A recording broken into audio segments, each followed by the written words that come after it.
Thank you for joining us today for our first press conference since Robert F. Kennedy Jr. was confirmed as the 26th Secretary of the U.S. Department of Health and Human Services.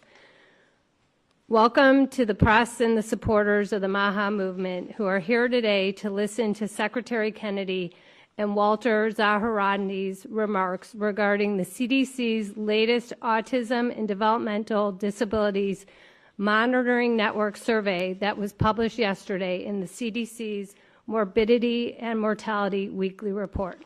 I am honored to introduce to you Secretary Robert F. Kennedy Jr.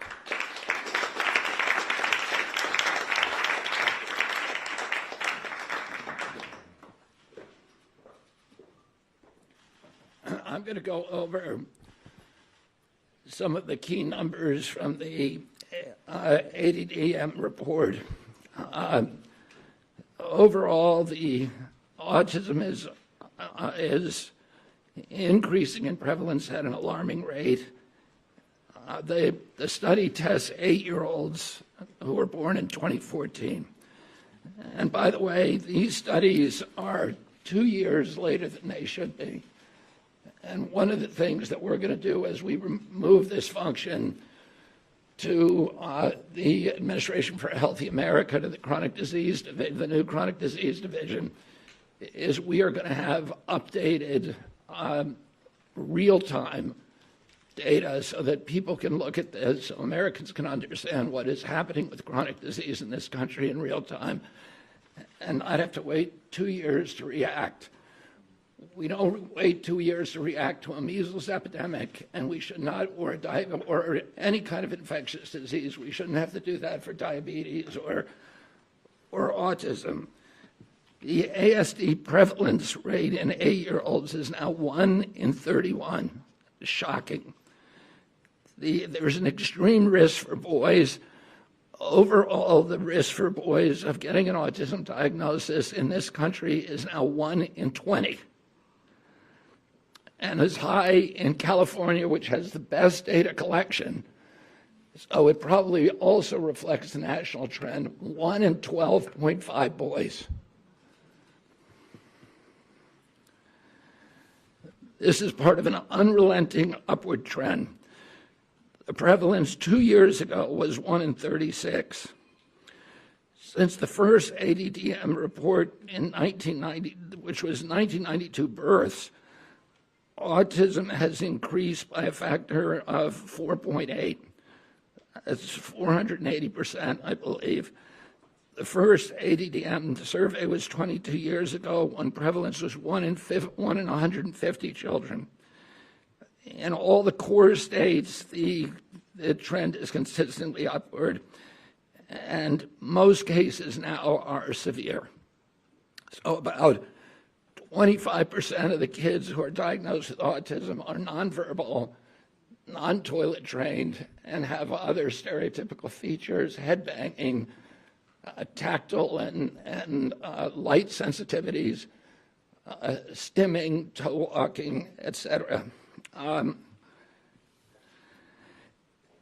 One of the things that I think that we need to move away from today is this ideology that the autism diagnosis, that the autism prevalence increases, the relentless increases, are simply artifacts of better diagnoses, better recognition, or changing diagnostic criteria.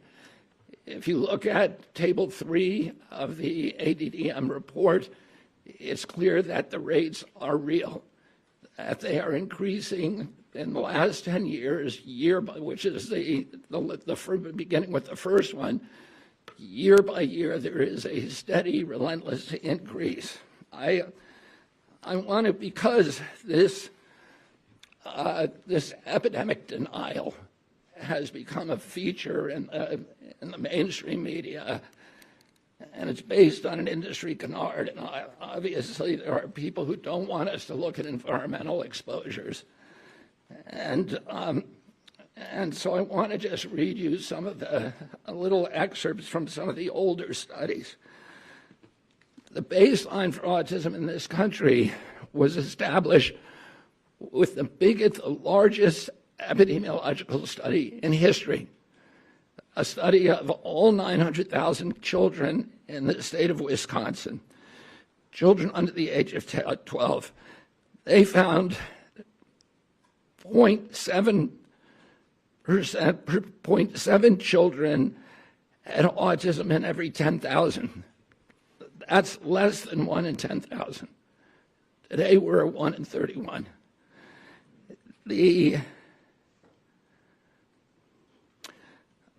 That study also confirmed the 4-to-1 male to female ratio.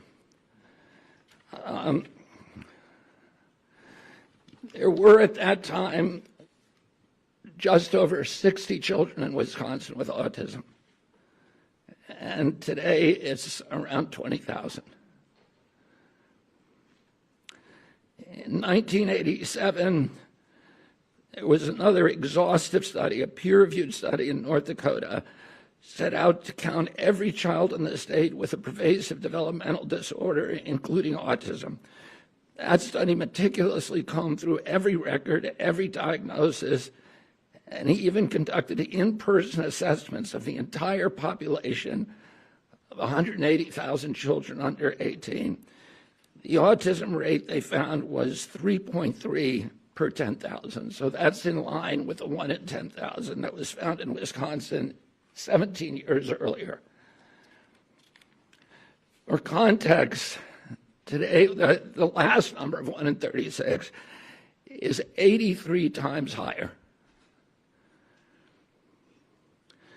In 1987, out of every 1 million kids, 330 were diagnosed with autism. Today, there are 27,777 for every million. If you accept the epidemic denier's narrative, you have to believe that researchers in North Dakota missed 98.8% of the children with autism, that thousands of profoundly disabled children were somehow invisible to doctors, teachers, parents, and even their own study. The same researchers who followed the original cohort for 12 years to double-check their number, they went back in 2000 and found that they had missed exactly 1 child. So doctors and therapists in the past were not stupid. They weren't missing all these cases. The epidemic is real.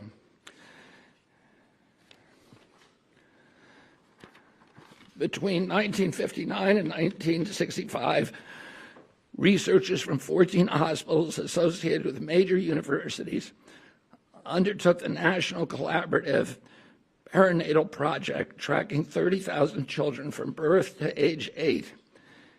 This was no half-baked survey-based analysis. The study conducted 9 separate screenings covering neurology, psychology, speech, language, hearing, and visual function. Every developmental quirk, anomaly, and disorder was logged with painstaking detail. Autism, a condition characterized by profound impairments in social communication and behavior, would have stood out like a neon sign.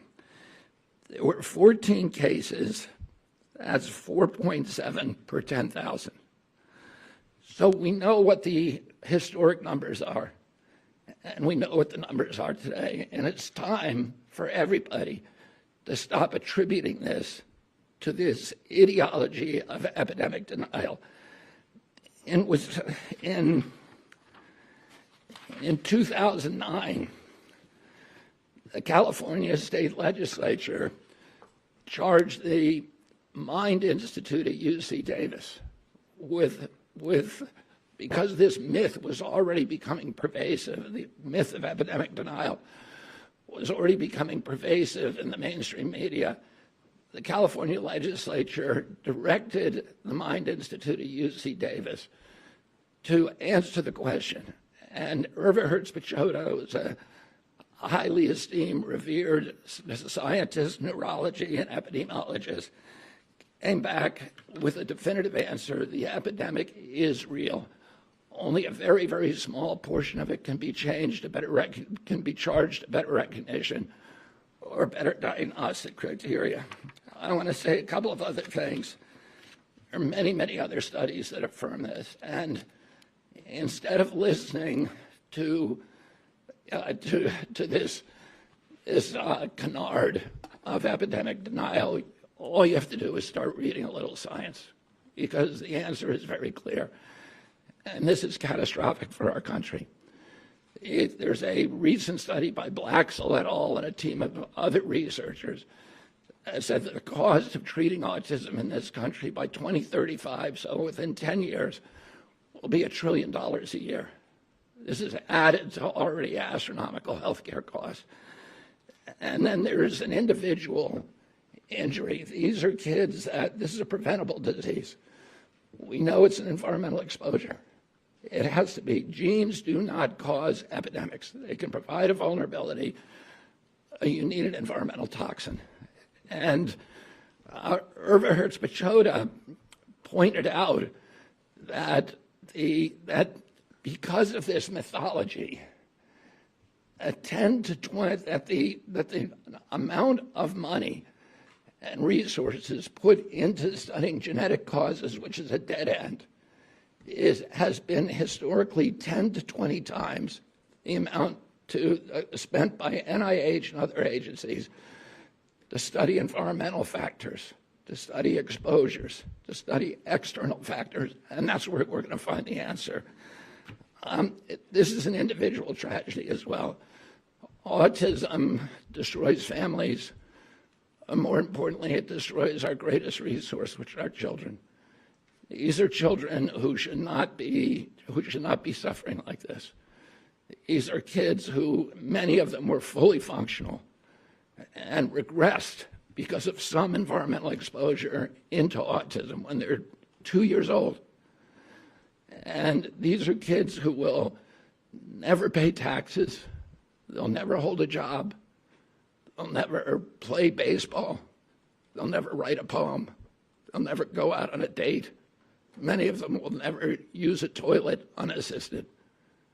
And we have to recognize we are doing this to our children, and we need to put an end to it. And I think I'm going to have Walter Zaharodny, who is the most senior researcher for this project for ADDM, and who's been doing this for many years, to come up and say a little.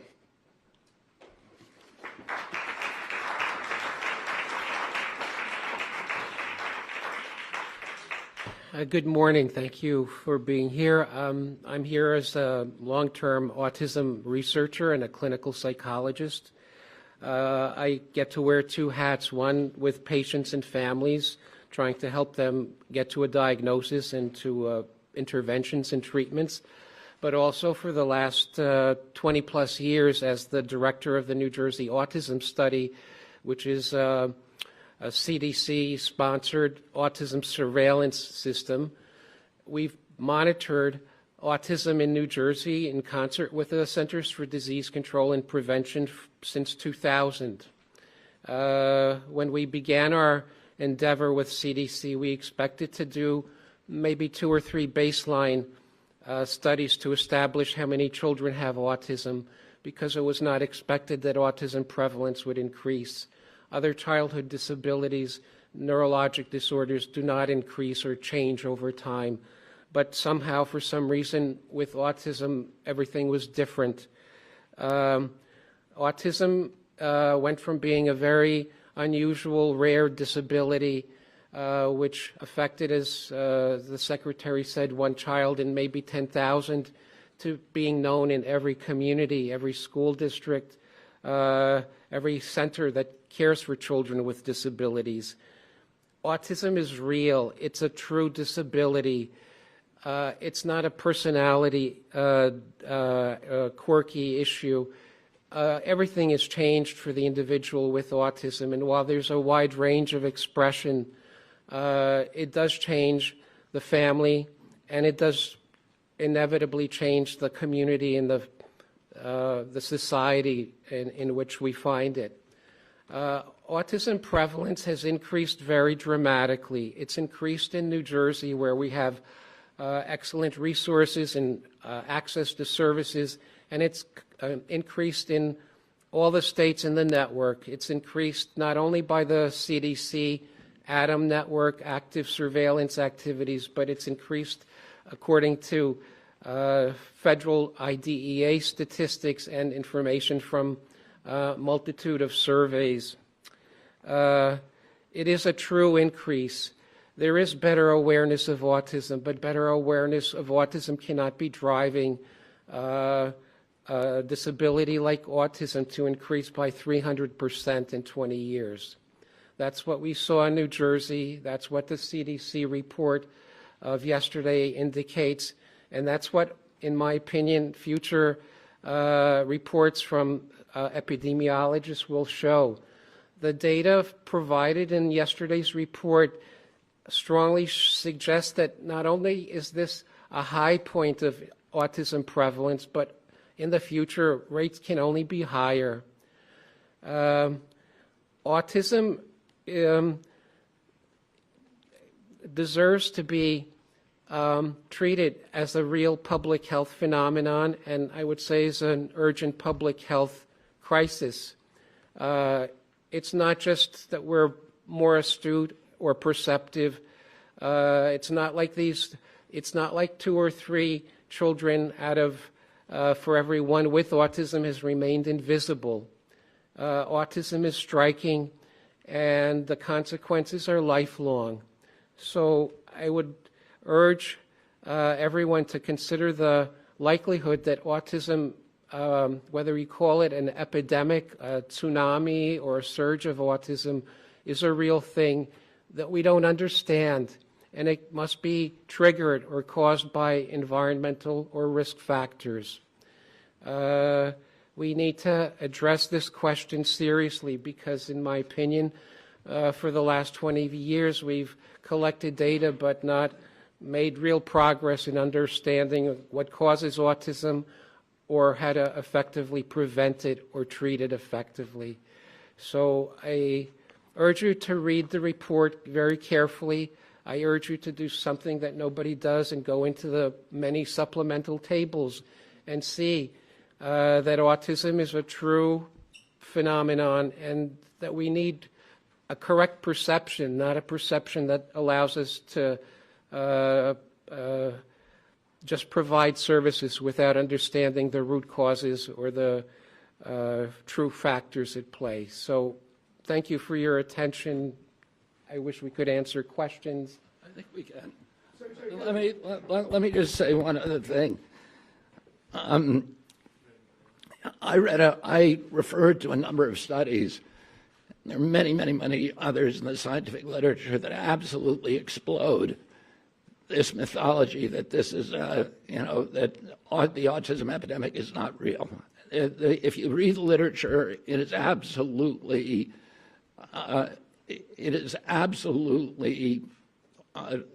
indefensible to continue to promote this.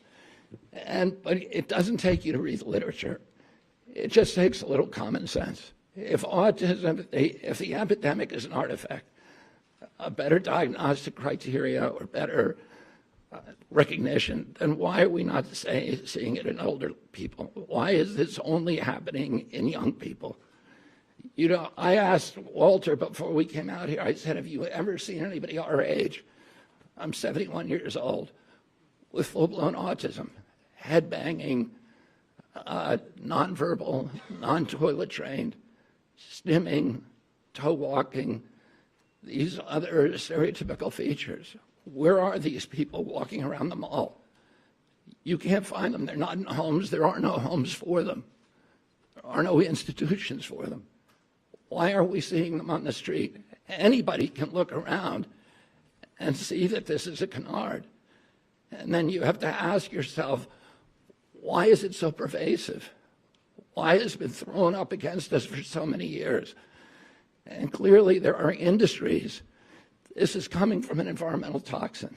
And somebody made a profit by putting that environmental toxin into our air, our water, our medicines, our food. And it's to their benefit to say, oh, to normalize it, to say, oh, this is all normal, it's always been here. But that's not good for our country, and it's not good for the press to not be more inquisitive, to not be more skeptical. And within 3 weeks, and probably we're hoping in 2 weeks, we're going to announce a series of new studies to identify precisely what the environmental toxins are that are causing it. This has not been done before. And we're going to do it in a thorough and comprehensive way, and we're going to get back to with an answer to the American people very, very quickly. Secretary Kennedy. Great, thank you. Yeah, go ahead. Secretary Kennedy, I was not diagnosed with autism in 1994 when I initially did it. It took me 5 years to get diagnosed later. You also talked about the fact that the numbers increased with Black and Latino people, but your own study says these findings may indicate that improvements in ASD awareness, identification, and access to services in communities among Black and Latino, Hispanic, and API children have improved. Do you think that, are you denying that in the past Black, Latino, and AAPI people had not been diagnosed, they had been diagnosed with behavioral disorders, they've been disciplined, they've been incarcerated, and now they're finally getting the services that they need? Well, yeah, and there are small slivers of the autism epidemic, maybe 10% to 25% according to the studies. Highest studies are around 25%. That can be attributed to better recognition and better diagnosis. That means 85% are still, or 75% to 80%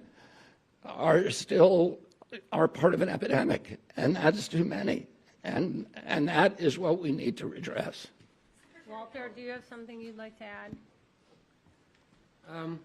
There's better recognition of autism and better awareness because there are more children with autism, and the professionals have greater reason to learn from what their experience and to diagnose. I wish the contrary was true, but it's not like better awareness pushes something that's not there. Rather, something that's there is being recognized.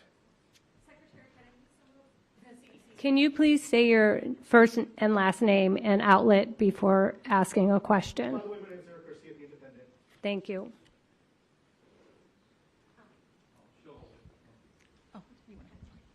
Secretary Kennedy, Amanda Seitz with the Associated Press. Some of the CDC's own research has concluded that there's a genetic link at play with autism. Are you saying today that you don't trust that research or that it was wrong?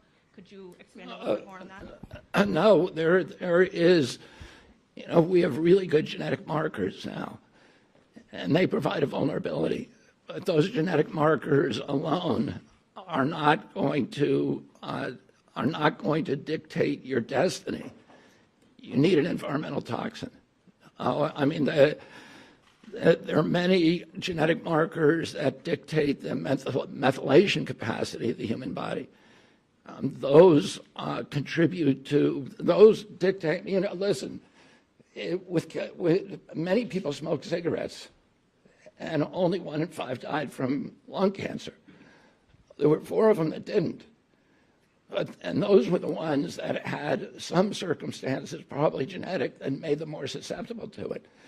And the same is true. We know that that glutathione production, and glutathione is an enzyme that helps the human body excrete metals and toxins. People with low glutathione production are more vulnerable. People with the MTHFR gene, which dictates methylation, are more vulnerable. People with high testosterone are more vulnerable. So there are a lot of genetic vulnerabilities. You need an environmental toxin. Alex at Fox. Alex. Hi, Alex Hoff, Fox News. In seeking out an environmental toxin, do you feel that if one or several are detected or put on your radar, do you think it would be the same one causing issues at both ends of the spectrum? Children who struggle with, let's say, sensory issues, all the way to those who are fully care dependent, unable to speak. Would it be the same catalyst in all of those varying conditions, you think? Well, those are the kind of studies we're going to do. And you're right, there's a spectrum of injuries, and we don't know. There are studies that, that look at maternal activation so that, something happens in the womb. There are studies that look at other genetic causes. The issue that we know is genes don't cause epidemics. You need an environmental toxin. And we're going to look at all the potential culprits. We're going to look at mold. We're going to look at food additives. We're going to look at pesticides. We're going to look at air and water and medicines. So, we're going to look at ultrasound because there's a timeline that, something happened. In fact, Congress said to EPA, ordered EPA to tell us what year the autism epidemic began. The EPA scientists came back and said it happened in 1989. Oh, you have to find a toxin that became ubiquitous around that time period. And that affected every demographic from Cubans in Key Biscayne to Inuit in Alaska. And that affects boys at a 4-to-1 ratio as girls. There's a limited universe of those, but actually it's quite large. And, Irva Hertz-Pichota was the one who suggested that, one of the things we have to look at is ultrasound. I don't think that that's probably a factor, but it's one of the exposures that became ubiquitous during that period. And we're going to look at all of them agnostically. We're going to find the potential exposures that increased during that time period. And we're going to we're going to see if there is a link to this injury. Thank you. Nathan at Epoch Times. I'm sorry, can I please go? I've been No, waiting. Nathan. Give him his chance. Nathan. Yes, Nathan Worcester with Epoch Times. During that same time period of increasing autism prevalence or diagnoses, there's also been a significant increase in maternal and paternal age. Couldn't that be a significant contributor With what? beyond maternal and paternal age? Yeah, we're going to look at all of that. We're going to look at obesity in the parents. We're going to look at the age of the parents. We're going to look at diabetes in the parents. We're going to look at all of these potential exposures. And because of AI and because of the digitalization of health records and the mass of health records that are now available to us, we can do this much more quickly than has ever been done in the past. Cheyenne. This is our last question. Thank you. Do you still pledge to have answers by September, or is that going to be the beginning of this process? And are you open to following the science regardless of whether it confirms some of your expectations or not? Yeah, I mean, we're gonna follow the science no matter what it says, and we will have some of the answers by September. It's going to be an evolving process. We're going to issue grants the way that it's always done to university researchers and others. We're going to remove the taboo. People will know they can research and they can follow the science no matter what it says without any kind of fear that they're going to be censored, that they're going to be gaslighted, that they're going to be silenced, they're going to be defunded, delicensed, and we're going to give them permission to do this research. And then we're going to open it up to the research community, and we're going to task them with certain outcomes, and we're going to have them come and bid on how to do the research. This is all being run by Jay Bhattacharya and I think Martin Koldorf may be also working on this on designing the grant proposals.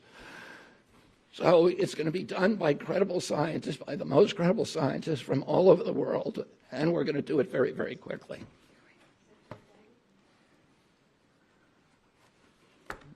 Yeah, one more question. Once you identify, You identify yourself. sorry, I know that this is Fierce Healthcare. Once you identify which environmental toxins are causing autism, what do you expect the impact to be on the industries that are causing those? You cited industry as something that would cause it. I think we're going to figure out a way to make pressure on them to remove it. And I think also, there will be market forces that also exert pressure on them to remove it. And I want to say that I'm very grateful President Trump because he tasked me on day one of this job with making this a priority of finding out what's causing the autism epidemic, and we are going to do it for him. Thank you all very much.